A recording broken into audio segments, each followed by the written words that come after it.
film buffs, you know who it is, Straight Shooter, and I'm back for another review. This will be a Red Band spoiler review because the movie was rated R. I'm here once again at my home away from home, Team Sound Studios, and my review today will be of Rambo Last Blood.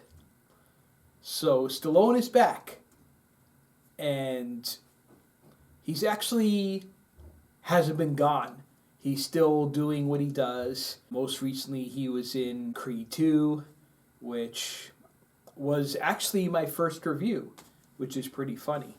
So we're circling back to Sly. If you've seen the Rambo movies, and most people have, you know it's going to be violent, it's going to be bloody, there's going to be a lot of action, and there's going to be a lot of Stallone going like this, because I gotta kill a bunch of people because they wronged me, and all that stuff. And this time around, he's kind of in retirement mode. He lives on a farm, and he lives with his niece, and he lives with this other character. They don't really explain like who she is, other than she cares for his niece like her own as well. He's trying to keep a lid on having violent tendencies. And the first act of the movie is a lot of build-up. It's a lot of telling about the relationship between him and his niece. And she's going off to college and trying to build a life of her own. And she also wants to find her dad. And her dad lives in Mexico. And both him and the woman that they live with were like, no, that's a bad idea. And of course that works. So she ends up going down to Mexico, meets her dad, and she basically finds out the reason why they told her it was a bad idea, because he told her that your mom and you meant nothing to me. I looked at you and I just said, I don't want to be a part of this anymore, especially after your mother died of cancer, and I was left with you, who I didn't want. And the dad was basically an asshole. But her friend that helped her find her dad set her up, because they went out to this club and there were these guys there that put something in her drink and kidnapped her, and basically now she's a sex slave in Mexico. Of course, they find out that what she said she was going to do was a lie, and that she went down to Mexico and all that stuff. So he goes down there, and at first he gets beat up to fucking hell, but he ends up also finding out where she is, and that's when the killing starts. He takes like a claw hammer and it's all bloody and awesome, just like Rambo is supposed to be. And he rescues her, but unfortunately she didn't survive. On the way back, she passes away because not only did they use her as a sex slave, but they also injected her with drugs, and her being so young, her body couldn't handle it, and unfortunately she passed away. And that gave him the fuel to basically go out for revenge. So the people that kidnap her, the two main bosses are the brothers. And he finds one of the brothers and kills them, basically egging the rest of them to come to where he is in Arizona and try and find him and kill him if they can. The final act of the movie is basically just him fucking them all up. Shooting them, stabbing them, setting traps for them. They get all blown to hell until finally there's him and the one brother left. And he's like, I've been saving you for last. So he shoots him with arrows. But the brother does get some shots off on him. And Rambo gets shot too. but he ends up getting the best of him. And there was a line earlier that says, "One day you're going to feel like what I did when my heart got cut out." And when he gets him pinned, he takes his knife and just like goes from his chest all the way down, and they show it pretty graphically.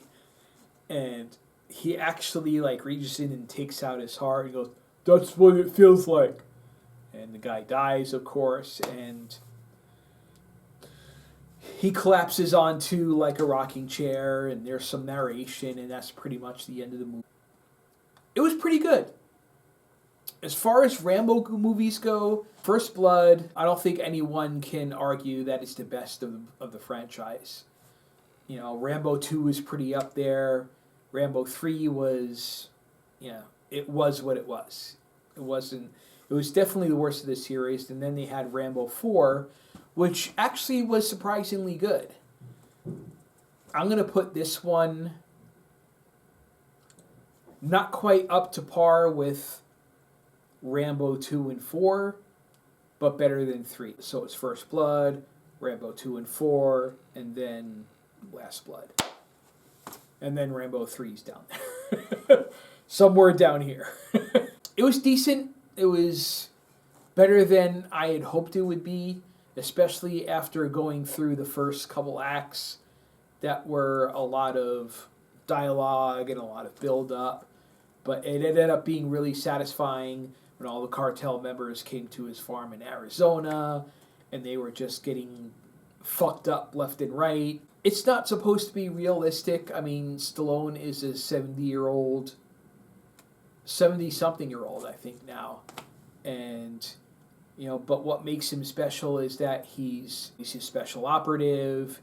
They use him when they need to get something done without too many people getting involved as far as whether it's too brutal or whatever it is. Stallone proves that he can still be a badass at 70-something years old. And I think he makes smart movie choices. Like he came back for the Creed movies. And even though the first one was better than the second one, in my opinion, it's still Rocky. You gotta love Rocky, and you gotta love Rambo. I give the movie a solid B, and that's how I see it. So pretty short, to the point review, but the movie was pretty short. There wasn't really too much that needed to be explained about the plot or what happens because it's a Rambo movie. The story was interesting with the daughter, and she is actually not a bad actress herself. And they did a good job of, and I guess that's what they had to do, was make you sympathetic toward her. And even though she was acting like a brat with the whole, "Oh, I'm going to college now, I'm going to do what I want to do," you can't help but sympathize for her when she meets her dad and he acts like a complete shithead. And makes her cry, and then she gets kidnapped. Sex trafficking is a big problem, and it's very realistic that something like that happens down in Mexico, especially to a young girl. And you can't help but think that if that happened to your daughter, you would want to do what Rambo did. I mean, it's not a very likely outcome. You would get to kill all of them like he did, but that's what makes the movie a fantasy. A bloody, violent fantasy. And I'm all in for it. And as the title suggests, it's probably going to be the last Rambo movie. And if it is, I think it's pretty satisfying. I'm going to own it when it comes out on 4th. That's my second review today. That's it for this week. Stay tuned because we got more movies coming up in October, like Joker and the Breaking Bad movie, and some others.